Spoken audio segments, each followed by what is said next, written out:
EVM ने हरा दिया, ईवीएम ने हरा दिया, ईवीएम ने हरा दिया। सुप्रीम कोर्ट ने 24 बार ईवीएम की अर्जी नकार दी। चुनाव आयोग ने 3 दिन ईवीएम 10 से 5 बजे तक रखा कि भाई कोई हैक कर बताए।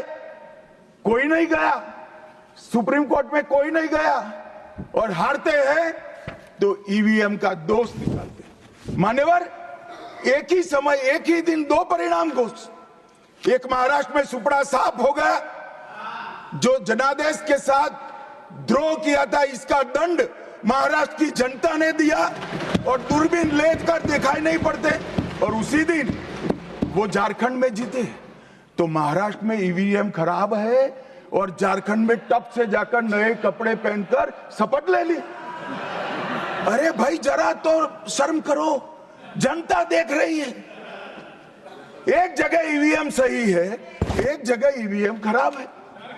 मान्यवर, ऐसा कैसे हो सकता है? और मान्यवर, यहां पर इलाहाबाद हाईकोर्ट ने इंदिरा गांधी जी के चुनाव को निरस्त कर दिया, अमान्य किया, और उन्होंने संशोधन से प्रधानमंत्री पद की न्यायिक जांच पर भी प्रतिबंध लगा दिया। आपको जो करना है वो करो, कोई न्यायिक जांच नहीं है। ये अभी जो अधिकारों की गुहार लेकर घूमते हैं मेरे कम्युनिस्ट भाई, मैं उनको पूछना चाहता हूं, किसके साथ बैठे हो? किसके साथ बैठे हो?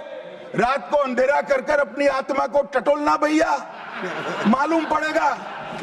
और ये संविधान संशोधन मान्यवर रिट्रोस्पेक्टिव इफेक्ट से किया गया कि पुराना भी मुकदमा है तो वो खारिज हो जाएगा। कभी ऐसा होता है?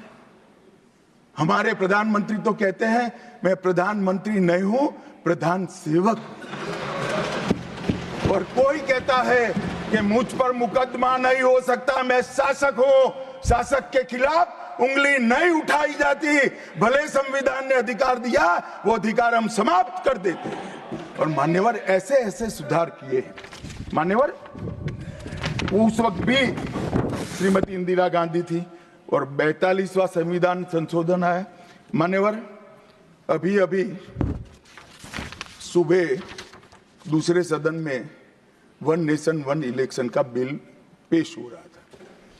सारी कांग्रेस पार्टी और इनके साथी दल लोकसभा को, विधानसभा और लोकसभा का कार्यकाल बदलने का अधिकार नहीं है।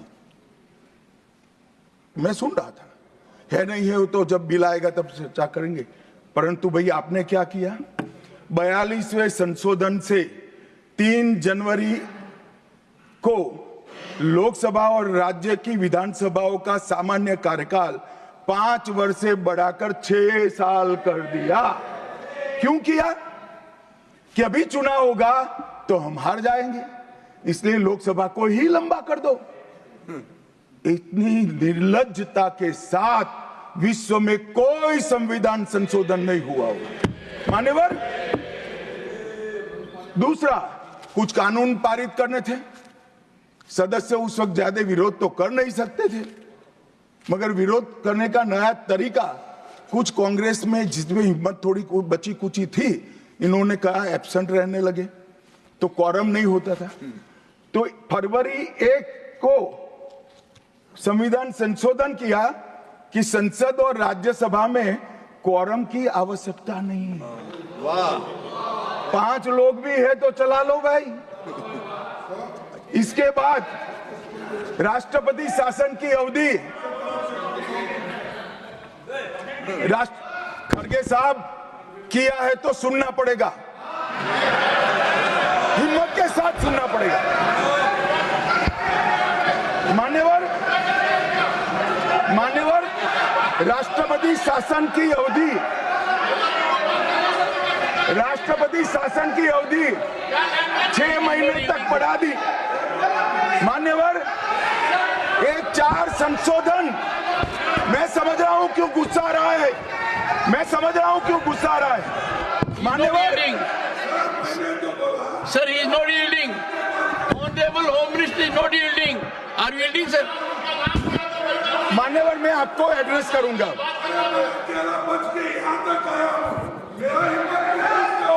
तुम तो कायर हो, तुम मान्यवर, तुम लड़ाकू हो। मान्यवर मैं आपको एड्रेस करूंगा।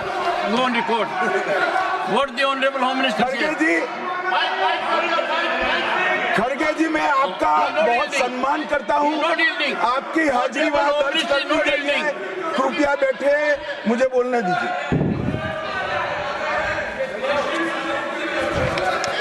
मान्यवर ये चारों